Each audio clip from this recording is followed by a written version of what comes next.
Hello everyone, welcome back to Golden Paddling Pool 210. I am Spy, joined here by the amazing Broken Pinky. We're up with Everest against Blood Moon. And we're doing another groups match. Pinky kind of screwed up, so we're doing another groups match. Hey, don't worry. Hey, I didn't screw up. What are you talking about? Totally screwed up. This is the fault of Big Weef. This is what the community does. It's definitely no fault of my own because I'm a flawless human being, of course. But yeah, we're back in the action. Same map list as the match we just saw between Ian Bigman and East Shore. But this time it's Everest versus Bloodmoon, and that's just because these pools have been moving at a bit of a wonky pace. Because some groups just finish with 3 clean 2-0s and are just done with it. And others are going to go with 9 games as opposed to 6, so, anything can really happen. And as it turns out, we get one more set to enjoy before we move on to bracket between Bloodmoon and Everest, starting again on Zones Haggle. Woohoo! Wait, is this actually the... Oh yeah, it's group 3, yeah, so, yeah, yeah. These are the same maps. I'm just going to repeat what I said. Even though Hagglefish is kind of a hallway, I really enjoy this map, especially because of the 2 flanks. And I feel like we could see some really interesting matches in this, and I'm excited to see what comps are going to pick. I hope it's not going to be double splash, because if it's going to be, then I will not be happy. I mean, fair enough, but we might just see what's going on as we go right into the sets here. Interesting comps on both sides. We see our first heavy of the day, which is really, coming to its own as the best backline alongside Tetra Machine Splash. We see our first Expo of the day as well, with Squeezer, Carbon Deco, and Splash. So very, very unique comps on both sides here. Yeah, I feel like the Splash is just really good at helping out the Carbon Deco, and I feel like the Expo is just really good at painting overall. So that's going to be a really good weapon. We see the Carbon already kind of being menacingly strong, and the Tetras are really kind of alone, but they do get a pick, so that's kind of worth it using that Reef Slider. And right now, Everest really has a lot of control, trying to just keep that space, and the Squeezer just utilizing its wall really supportively for itself. And right now, Blood Moon really is just kind of focused on painting, even though they do have a big number disadvantage right now. But that Heavy is doing all it can to protect its teammates, even though if it's going in a little aggressively. And like that, Everest still has a lot of control and wants to keep that. And Everest is going to keep that for sure, as they're up 4-1 right now. Just the Splash left alive. Mochi and the Expo trying to scout out where they are, but Everest only has to hold zone for another 7 seconds or so until the points take all the way down. 5, 4, 3, 2, 1, and done is this game 1. Everest takes it cleanly. I feel like there's some kind of curse going on with Zones Hagglefish because every match is just 100-0. I mean, I feel like Zones Hagglefish is one of the more overrated maps. I think Hagglefish in general is kind of overrated except for tower control. And I think people are starting to see that as more time goes on, but still a solid map, but at the end of the day, it is still a hallway map that is somewhat difficult to retake on, and we're seeing these teams really take advantage of it. But now we're going to be going on to a crowd favorite, loved over the world by millions, as it goes with the place platoon 1. Zones Flounder is back into the action. That's the main reason why we redid this match, so we could see some more of Zones Flounder. Woo! That was the most unexciting move I've ever done. No, I actually love Flounder Zone, so I'm happy. Yeah, I mean, it's gonna be a good one. We're gonna go back to Spot Zones Flounder, Everest versus Bloodmoon. Maybe we can see Bloodmoon put up a bit more of a fighting chance, because both of these teams are 1-1 right now. The winner of the set makes it to Alpha, the loser goes to Beta, so both these teams would really like to make that Alpha bracket, but they have to go through each other first on Zones Flounder. I want to see a try nouveau. Give me an try. We're just gonna repeat the last set. I feel like that would be really funny if we see like 2 Splatanas in one team and like the other team, both teams have a Zekofin charger. That would be amazing. Yeah, the gremlin in my heart just loves end try, soda, hold forward, die, get 14 kills, repeat. Because I don't know. Tri-Slosher is like, it's the first gremlin weapon that's actually good. And by gremlin, I mean you just hold forward and you're just an annoying little rat. But it's the first one that's actually good. Yeah. I mean, Tri as a main weapon is already really good, but it was really held back by its kit, especially because Inkjet didn't really have any good traits, and Toxic Mist doesn't work on it. Yeah, Inkjet and Mist are terrible, but these teams are certainly not terrible. We're getting right into game 2 here. That's terrible. What are you talking about? What's wrong with Flingza? Flingza's not just a missile bot. It's Flingza double splash D-Tech, but if you close your eyes, it's almost like it's week 1. They want to repeat freaking Splatoon 2. I do not approve of this. Oh my god.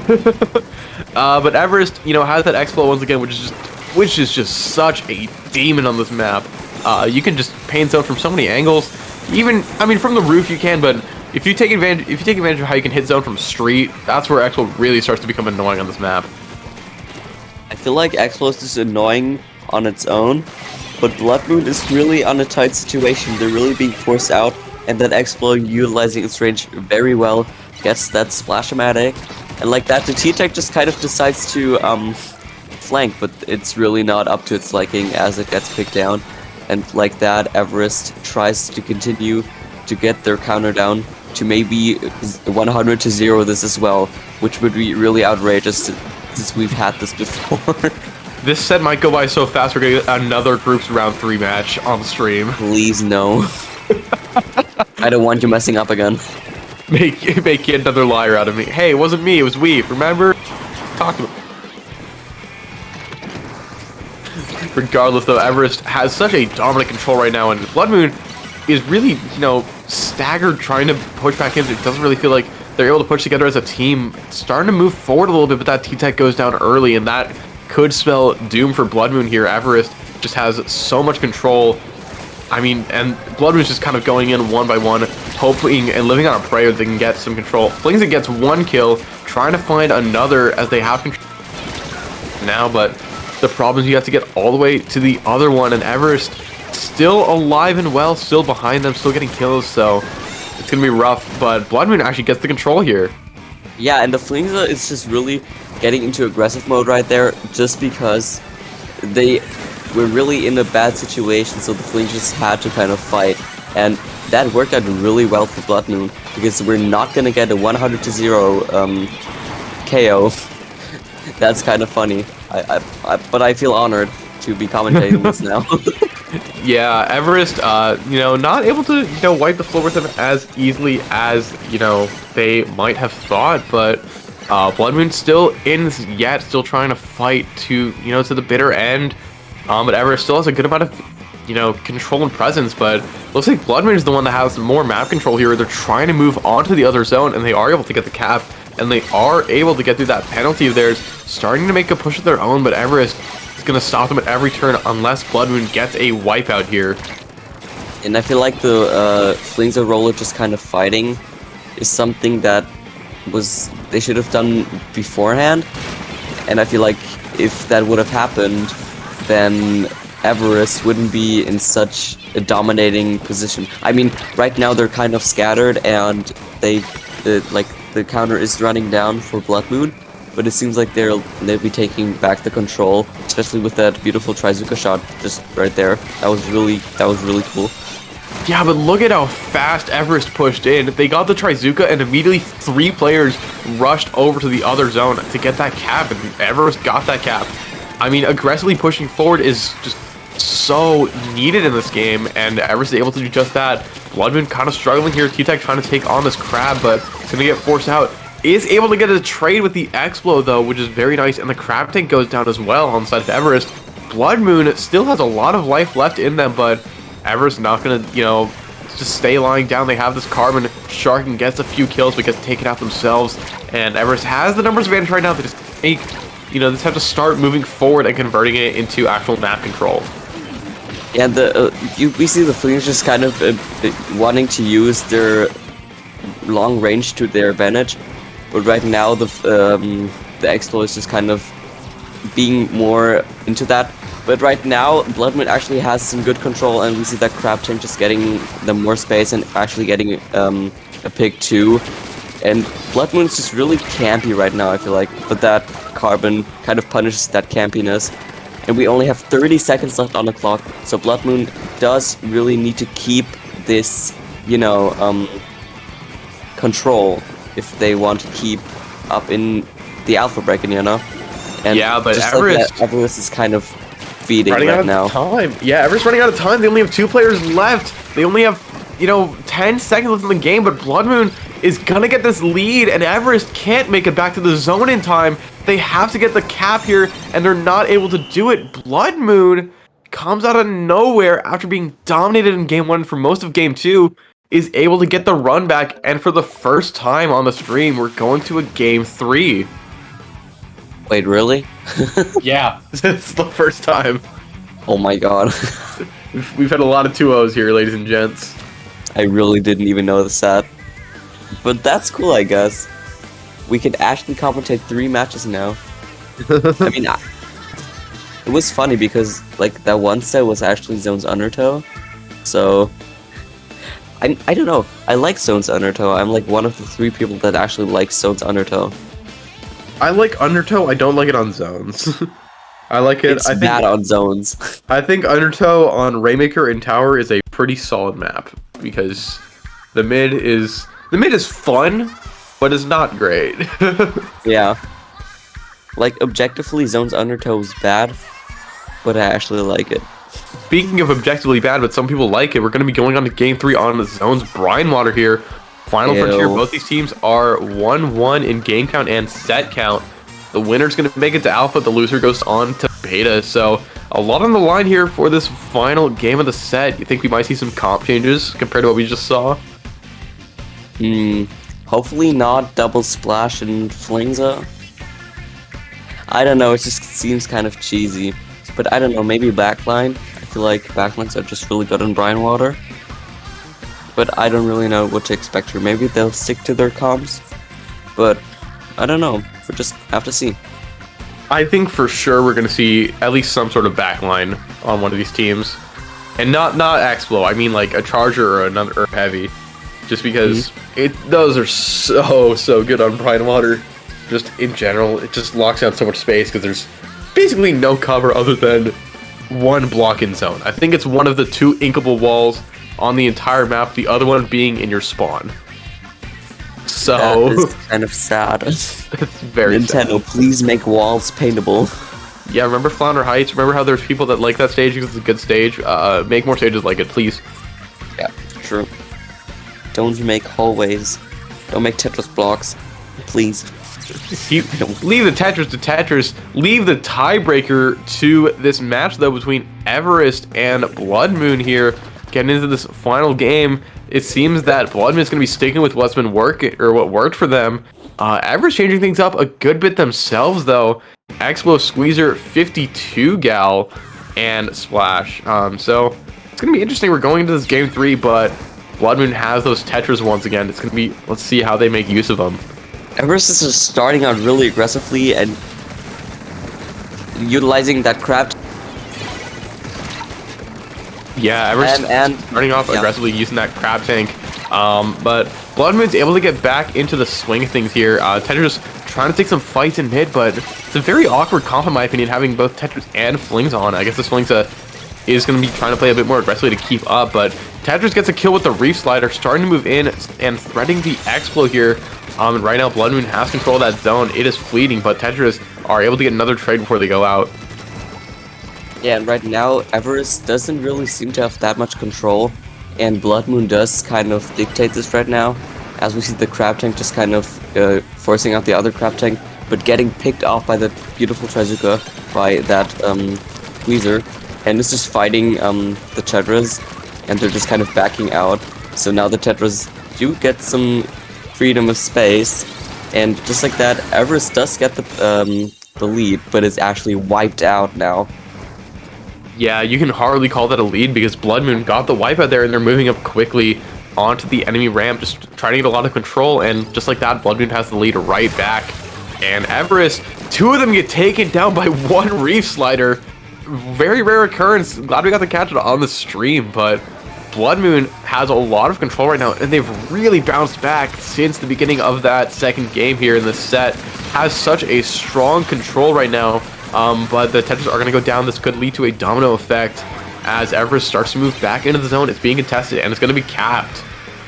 Yeah, this is really just a back and forth on which team got the upper hand with the specials, especially as we see the 52 is just kind of being forced out, even though it does intend to push. And we see the missiles just going out of their way and splatting everything in their way. And right now it does seem kind of neutral, though Everest seems to be losing control somehow, because the splash is kind of missing, and what the hell is the Flames are doing though? They just kind of beat it, and they were like, okay, I'm gonna accept my fate. Yeah, Bloodmoon had a golden opportunity to take the zone back a bit earlier, but they weren't able to take advantage of it. But now that zone is in their hands, and the Tetris already putting on a lot of pressure. Has another Reef-Slider at the ready. Might get another kill with it. Who even knows? There's been an abnormal amount of Reef-Slider kills this game, so here comes another, potentially not able to get one, but Bloodmoon still has a lot of control in mid, and Everest forced pretty severely onto their ramp right now as Bloodmoon almost done with that penalty, and Everest starting to run out of time here in this set. Yeah, we just saw the 52 being really picked up by the Tetris. I feel like Tetris are just a really hard weapon to fight in general. But just like that, Everest actually got the cap, and Bloodmoon actually has to get some of their control back, especially because they've been kind of... Wait. I lost my... Yeah, Bloodmoon has the cap right now, has the control, has the lead, has it all pretty much. Everest is the one that's forced to, push back in. Rain is going to be going over the zone. Zone is mostly painted in Everest's color, but they don't have the cap. There it is, but these point totals are so close right now, but Tetris gets a pick. It's the numbers advantage in favor of Bloodmoon. Tetris gets another trade there for going down to that Explosher, but Everest is just forced so far back. They're finally able to make it out of their ramp, but they really don't have a lot of time to play with. They can't afford to let Bloodmoon get any further ahead in terms of score, and they have to get through this penalty now if they want to make Alpha Bracket. With only 1 minute left, Everest has to do everything they can to get this penalty down and actually get the lead right now. We see one person was just being squatted by Bloodmoon, and just like that, Bloodmoon actually got the cap, which is really bad for Everest right now, because they're totally being spaced out. Sivax is just using that crab tank to get some sort of control. The 52 using its really good kill time to kill that splash, and just like that, moving onward to the enemy's base, and just like that, getting another pick, and using the killer whale. They actually got another pick, even though but the they were Tetris kind of traded. The Tetris took them down. Everest has to hold on long enough to get this 33. It's 34. Bloodmoon gets the cap right in the nick of time to stop the lead from switching, and that was massive because there's 10 seconds left in this game. It's gonna come down to overtime here. Everest has to hold on to the zone long enough to get it down to 32, but that penalty is almost done. Everest needs to paint the zone a little bit longer. That's the lead, and that's Everest taking the set 2-1, barely beating Bloodmoon and establishing themselves in Alpha Bracket. What a great set. That was way too close. That was so close, especially after that game 1. Game 1 was so dominant, and games 2 and 3 were down to the wire in the last 15 seconds. And I really have to apologize, Piggy. You're gonna have to take over for like 2 more minutes because someone called me. I'm sorry. Hey, all good. Don't worry about it, man. I will take over because I have a lot to say. That was a fantastic set between both of these teams. Very down to the wire, especially at the very end there. But it is Everest that just barely came out ahead and are going to be moving on to the Alpha Bracket. And with that, we should be done with most of the pools. I'm scrolling through, and it looks like pools are pretty much all done, which means now, for sure, when we come back, it will be for some bracket action. Single Elim is on the way, but before we go, we're going to have to take a short break, get everything situated, but when we come back, this tournament will really begin and people will start to be eliminated, so make sure not to go anywhere. Stakes have never been higher. Take care.